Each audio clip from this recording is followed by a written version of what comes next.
Salut tout le monde! Ici Julie de Maison Jupiter et je suis aujourd'hui en compagnie de ma sœur Sophie. Salut Sophie! Salut.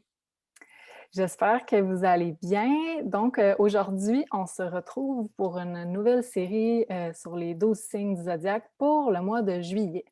Donc, il y a tellement de choses qui se passent astrologiquement parlant par les temps qui courent. Vous allez voir, le mois de juillet est très intense. Donc, on a jugé bon de commencer à faire ça tous les mois, de passer à travers toutes les énergies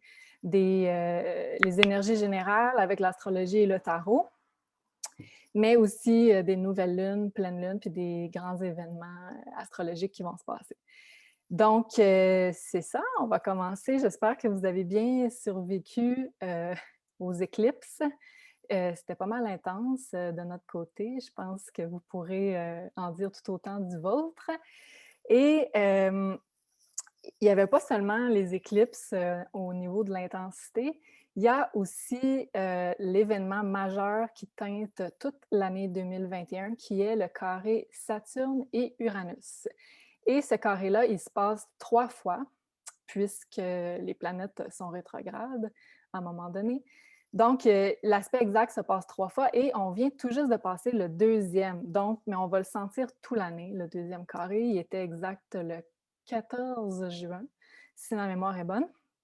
Mais de toute façon, c'est des planètes qui bougent tellement lentement qu'on sent leur influence plus longtemps, malheureusement, pour cet aspect-là. Donc, c'est vraiment ce carré-là, Saturne-Uranus, c'est vraiment des frictions entre des énergies qu'on veut du changement, on veut de la nouveauté, on veut aller vers notre évolution. Puis on sent qu'on est contraint avec des responsabilités, avec des contraintes, avec des règles. Donc, c'est un peu comme ancien monde, nouveau monde. Puis ça, on va sentir au niveau individuel et collectif, ça, toute l'année. Et le mois de juillet est particulièrement intense puisque s'ajoute à ce beau carré une autre planète qui vient s'ajouter au carré qui est Mars. Donc, on appelle ça en anglais un T-square, en français un carré en T. Donc, ça vient former deux carrés et une opposition. Ça fait que c'est vraiment extrêmement difficile. Vous allez sentir probablement certaines sphères de votre vie qui vont avoir beaucoup de résistance, de blocage. Fait qu'on va aller regarder ça en profondeur avec chaque signe. Ça va être quelle sphère de votre vie. Les défis vont être où exactement dans votre vie.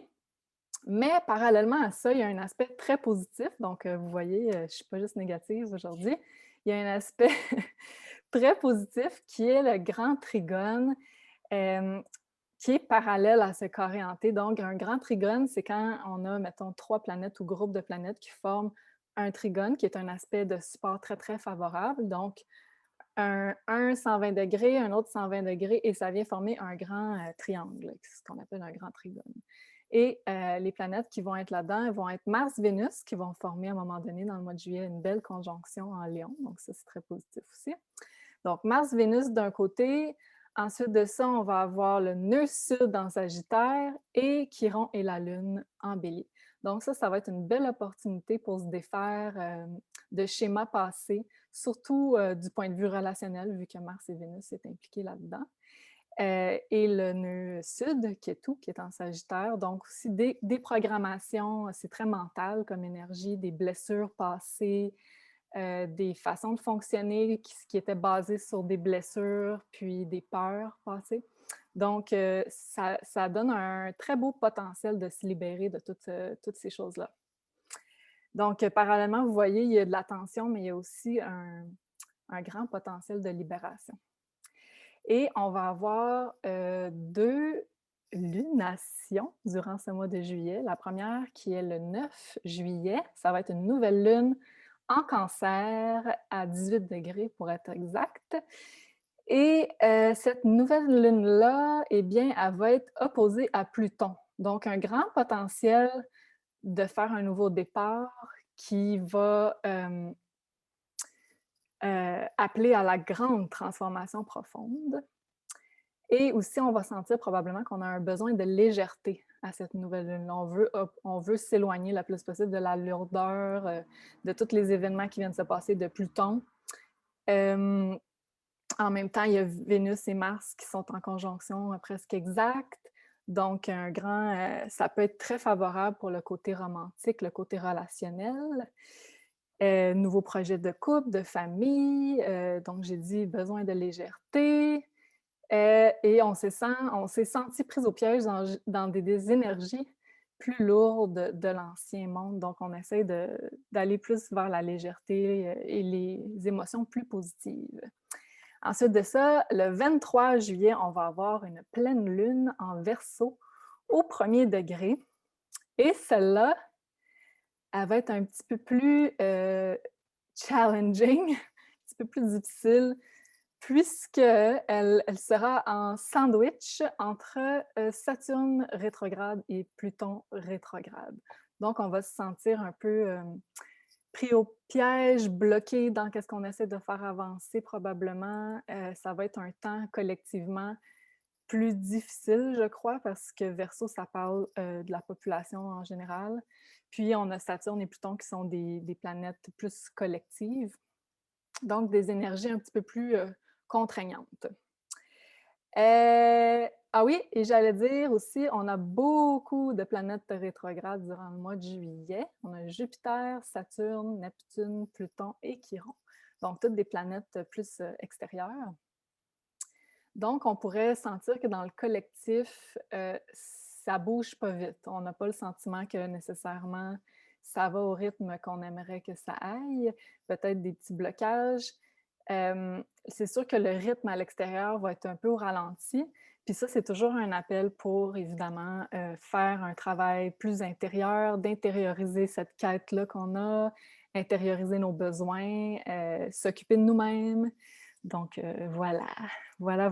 N'oubliez pas de regarder d'abord votre signe de votre ascendant. C'est celui qui sera le plus juste, surtout au niveau astrologique, parce que ça nous donne vraiment le bon placement des maisons, comme celui de votre carte du ciel. Donc, ascendant en premier. Ensuite, vous pouvez regarder le signe de votre soleil. Et en troisième lieu, vous pouvez regarder votre lune aussi. Chers amis poissons, allons voir les énergies du mois de juillet. Se situent où dans votre carte du ciel plus précisément? Alors, pour commencer, on a cette belle conjonction Mars-Vénus qui se situe dans votre maison 6. Donc, peut-être que vous allez avoir l'énergie pour démarrer un nouvel emploi. Ça pourrait être aussi une nouvelle routine de self-care là, qui va améliorer votre santé générale, mais dans le plaisir, parce qu'on est quand même en Lion, après tout. Peut-être une nouvelle activité artistique, parce qu'avec Vénus, Lion, on peut parler de ça aussi.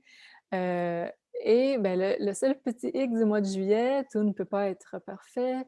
On a notre grand carré hanté, donc votre Mars-Vénus maison 6 oppose Saturne qui est dans votre maison 12. Donc, Saturne, c'est pas une énergie facile et encore moins dans la maison 12, mais vous êtes chanceux, les poissons, la maison 12, c'est une énergie à laquelle que vous êtes plus, comment dire, déjà, vous connaissez mieux, vous êtes plus à l'aise, parce que la maison 12, ça nous demande comme de plonger vraiment à l'intérieur, de déconnecter de tout ce qui est matériel, d'être dans l'immatériel, d'être dans le spirituel, dans quoi d'autre? L'inconscient, tout ce qui est intangible. Donc, mais le signe du poisson est associé naturellement à la maison 12, donc c'est vraiment quelque chose que vous êtes capable de faire.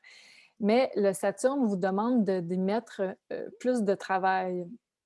Donc, ça pourrait être en lien avec avoir une profession, une carrière, une business de spiritualité. Ça peut parler d'une pratique spirituelle, mais en tout cas, il faut lui donner constance. Ça, c'est très important, mot d'ordre. Et puis là, surtout avec Mars dans votre maison 6 de la santé physique, vous devez avoir et une constance dans votre routine pour vous occuper de vous-même, de votre corps physique, mais une constance aussi dans votre routine de vous occuper de votre vous spirituel. Donc ça, c'est vraiment important de garder cette balance-là parce qu'on ne veut pas évidemment de manifester les côtés plus négatifs de Saturne et de Mars, de cette opposition-là 6-12, ça peut amener des crises, des dépendances, des choses un petit peu plus difficiles. Donc, on essaie de manifester le côté plus positif qui est de développer sa vie intérieure, puis d'avoir une constance avec sa santé puis son exercice physique. Ensuite de ça, vous avez Uranus qui est dans votre maison 3 depuis un bout. Donc, Uranus vous demande de mettre à jour vos habiletés, vos façons de communiquer avec les autres, façons de communiquer avec votre entourage aussi. Donc, ça se peut que plusieurs d'entre vous, vous ayez eu à acquérir beaucoup plus d'habiletés, de prendre des cours, d'apprendre des nouvelles choses. Peut-être de vous mettre sur les réseaux sociaux. Uranus, ça parle de technologie, la maison 3 aussi.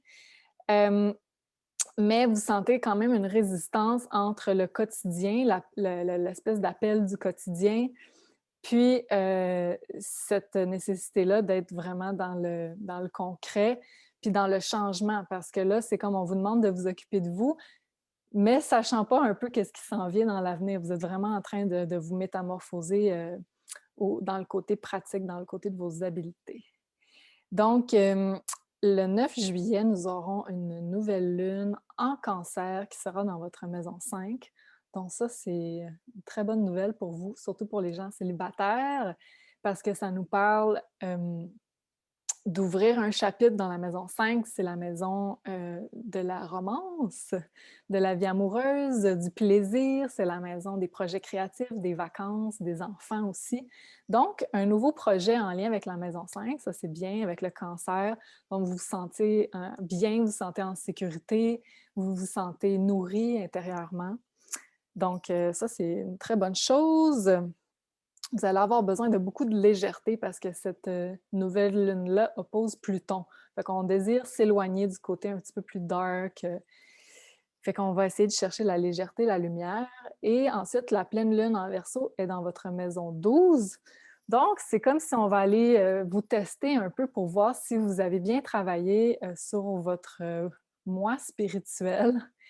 Puis la pleine lune du 23 juillet va mettre en lumière cet équilibre-là de maison 12, maison 6. Donc, la vie quotidienne, la santé, le corps physique, puis la vie spirituelle, le repos, tout ce qui est intangible. Donc, celle-là, elle va être un peu plus difficile. Donc, si j'étais vous, je me préparerais dès maintenant à travailler fort dès tout le mois de juillet pour honorer votre vie intérieure, tout ce qui est méditation, yoga, marcher dehors, parce que la maison 12, ça peut être aussi tout ce qui est en rapport avec la nature. Toutes les pratiques, si, mettons, vous allez du côté plus occulte, spirituel, donc tout ce qui est astrologie, tarot, exploration des vies antérieures, c'est extrêmement encouragé avec cette énergie-là, parce que la pleine lune, fin juillet, va venir mettre en lumière toute cette énergie-là. Donc, allons voir avec le tarot. Qu'est-ce que ça nous dit pour les poissons? Très intéressant. Je vais prendre une carte pour l'énergie globale pour les poissons au mois de juillet.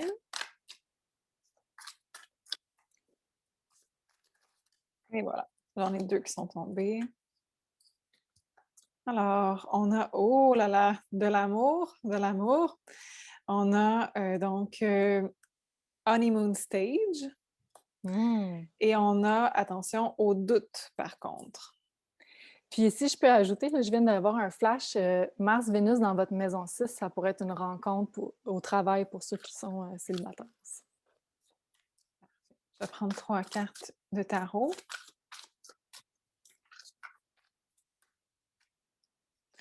On a l'As de denier. On a le cavalier de coupe.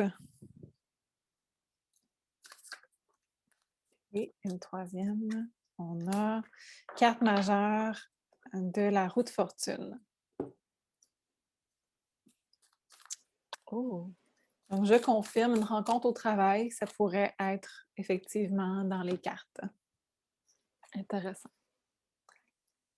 Donc, l'As de Denis nous parle d'un nouveau départ, un départ tangible. Donc, ça peut être justement un nouveau travail ou une nouvelle routine que vous prenez au sérieux.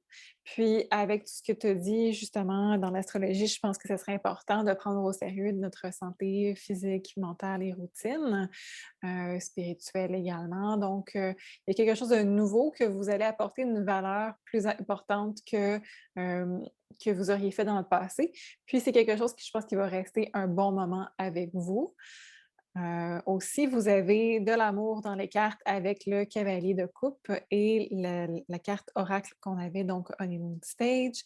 On a donc un potentiel nouvel amoureux ou alors un partenaire existant qui fait de nouveaux efforts pour retourner à la première phase du couple, donc un renouveau amoureux, que ce soit donc avec un nouveau ou avec un partenaire existant qui fait des efforts supplémentaires. Dans les deux cas, c'est très agréable. On va pas on va pas se plaindre. Avec la carte de la roue de fortune, c'est quelque chose qui était destiné, donc une rencontre potentielle qui était déjà dans les astres, donc âme sœur possiblement. C'est aussi un événement peut-être à laquelle on ne s'attend pas du tout, un revirement de situation. C'est aussi la carte très karmique parfois, donc une personne avec qui on a un karma à régler. Ça peut être très positif, là, même si on parle de karma.